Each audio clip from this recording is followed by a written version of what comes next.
Welcome to class 9th History, Socialism in Europe and Russian Revolution. This is new chapter.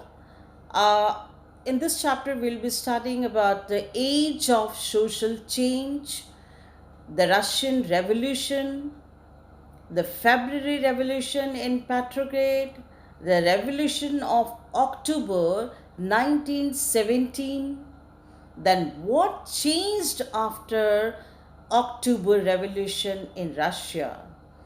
Then the global influence of Russian Revolution on the USSR. Russia कैसे USSR में convert हुआ, कैसे बना, ठीक है। तो socialism in Europe and Russian revolution में सबसे पहले हम सोशलिज्म इन यूरोप को थोड़े डिटेल में कर लेंगे and then we will proceed towards the different events of the Russian revolution.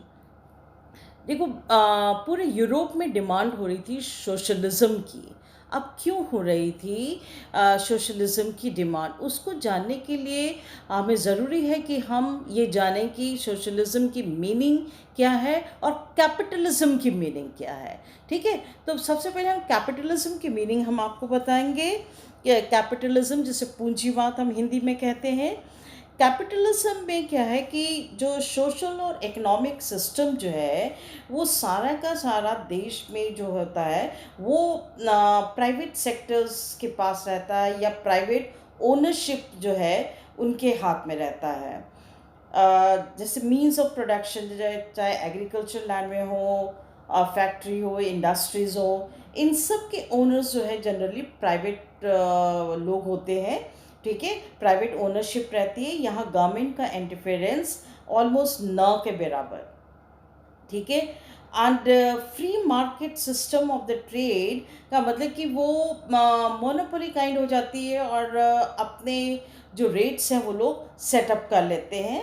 और आप देखेंगे प्रॉफिट ओरिएंटेड लोग होते हैं, ये जो प्राइवेट ओनरशिप जहाँ पे रहती है इनका मेन मकसद होता है कि ज़्यादा से ज़्यादा प्रॉफिट अर्न करना, ठीक है। उसके लिए वो कुछ भी कर रहे होते हैं, जो वो दे आर लीस्ट बॉदर्ड कि उनके वर्कर्स, उनके लेबर्स को क्या पूरी तनख्वाहें मिल रही है कि नहीं मिल रही है, वो कितने तकलीफ़ में, उनसे उनको ज़्यादा मतलब नहीं रहता है, ठीक है। So capitalism is what it is a social and economic system based on the private ownership of the means of the production, farmlands, factory, industries, इस सब की जो ओनरशिप जो है वो प्राइवेट ओनरशिप रहती है।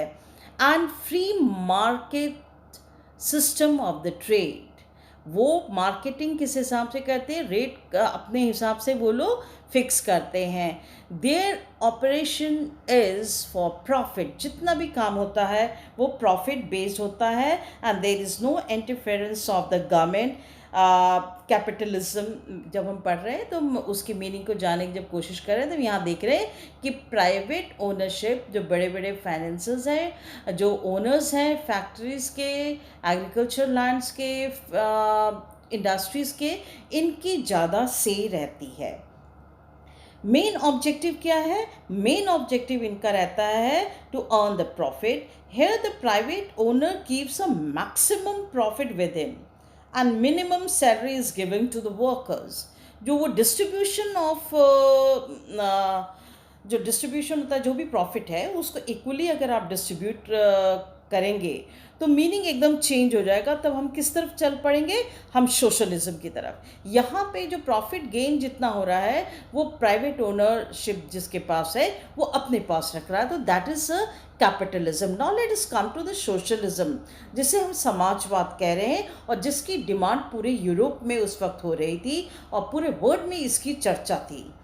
Population collectively own and control the means of production, ठीक है।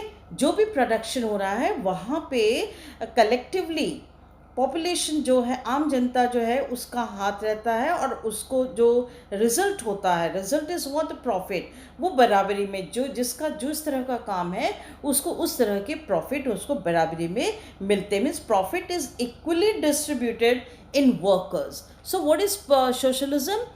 Population collectively owns, okay, and control the means of production. The distribution of the result is proportional.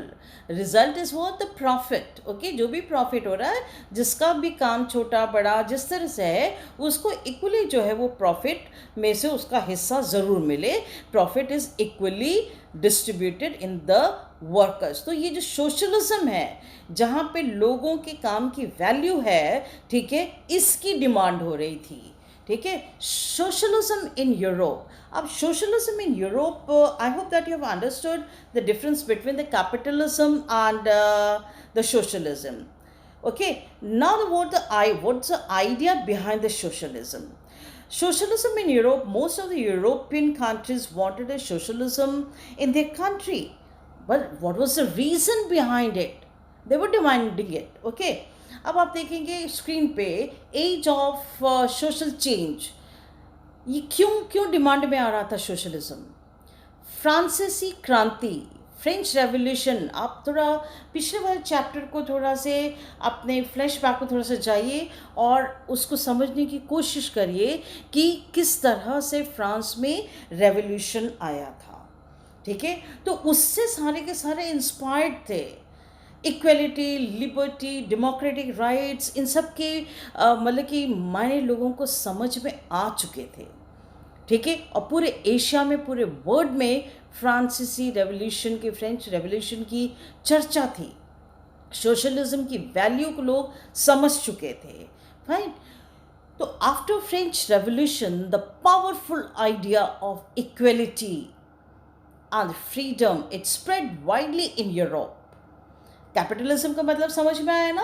अब सोशलिज्म आप समझिए कि सोशलिज्म जो आम जनता, जो वर्कर्स हैं, लेबर्स हैं, और जिनको इस बात समझ में आ रही थी कि कैपिटलिज्म के रहते हुए जो है वो प्रॉफिट जो है वर्कर्स के बीच में नहीं इक्वली डिस्ट्रीब्यूटेड था. तो नेचुरली मतलब कि एक चेंज लाने की कोशिश हो रही थी. Before 18th century, society was broadly divided into states and the orders, and it was the aristocracy and the church which controlled the economic and the social power. Nobles थे. आपने फ्रेंच रेवोल्यूशन में देखा कि किस तरह से 3 states में divided थे और किस तरह से पूरे यूरोप के अंदर जितने ब्यूरोक्रेट्स और जो रूलर्स जो थे बहुत डिक्टेटरशिप में काम कर रहे थे. ठीक है, आम जनता की सुनवाई वहाँ पे नहीं थी. ठीक है, और जितना इकोनॉमिक एंड सोशल सिस्टम था ये कंट्रोल होता था by church and the nobles और द किंग्स. तो नेचुरली चेंज की बात लोगों ने सोचनी शुरू कर दी थी. After French revolution the powerful idea of democratic rights, the freedom, the equality, ठीक है, इसकी चर्चा पूरे वर्ल्ड में हुई. और French revolution opened up the possibilities of the changes in the society. अब किस तरह की पॉसिबिलिटीज़? फ्रेंच रेवोल्यूशन को जब लोगों ने जाना, जब लोगों ने समझा, तो उन्हें ये बात समझ में आ गई कि एक कंफर्टेबल लाइफ जीने के लिए और जो भी हम काम कर रहे हैं उसका हमें सही तरीके से हमें उसका वेजेस मिले, सैलरी मिले. ठीक है, वो वर्क जो है वो वैल्यूड हो सोसाइटी खुद के लिए.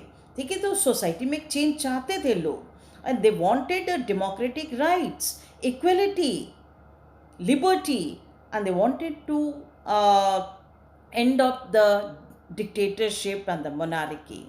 New ideas of individual rights and who control the social power. ठीक है, हर किसी को स्वतंत्रता हो. ठीक है, अपने जो भी वो काम कर रहे हैं उसके काम का हिस्सा उसको ज़रूर मिले. ठीक है, उसकी सैलरी उसको ज़रूर मिले और समाज में उसकी इज्जत रहे, लिबर्टी रहे, इक्वलिटी रहे, उसके बारे में. और कौन अगर ऐसा लाना चाहते हो, मोनार्की ख़त्म करना चाहते हैं, तो कौन वो लोग होंगे जो देश को चलाएंगे. इन सब की चर्चा पूरी यूरोप, पूरी एशिया में चल रही थी. All this things they were discussed in the whole Europe and Asia about the new ideas of the individual rights and who controlled the social power. Everyone in Europe wanted a complete transformation in the society, एकदम change चाहते थे। अब लोगों के ideas, लोगों के विचारधाराएं सब में अलग थी। कुछ चाहते थे कि धीरे धीरे धीरे चेंजेस हों, कुछ चाहते थे रेडिकली रातों रात, ठीक है, फटाफट चेंज हो, जिस तरह से फ्रांस वगैरह में हुआ। मतलब कि आपस में बहुत ज़बरदस्त लड़ाई झगड़े एंड रूलर को ख़त्म कर देना, नॉबल्स को मार देना। तो एक रेडिकल चेंज जो है वो चाहते थे। लेकिन कुछ कंजर्वेटिव लोग भी हुआ करते थे, जो चाहते थे कि नहीं, इतनी जल्दी चेंज नहीं, और अपने ट्रेडिशन को लेते हुए चला जाए। और there were some of the important political tradition. Political tradition का मतलब क्या हुआ कि वे ऑफ थिंकिंग जो था, ठीक है, it bot a lot of change, ठीक है। Different political tradition, different political way of thinking, and during 19th century it plays an important role, and it has influenced the change। जो सामाजिक बदलाव लाने की बात चल रही थी, सोशलिज्म को लाने की बात चल रही थी, उसमें इन पॉलिटिकल लीडर्स का, बड़े बड़े फिलोसफर्स का बहुत इम्पोर्टेंट रोल रहा, ठीक है। We'll be focusing on the historical event in which there was an attempt of a radical transformation in the society. Fine. I hope that you have understood it. Okay. Thank you so much for listening. Keep on reading the NCRT book.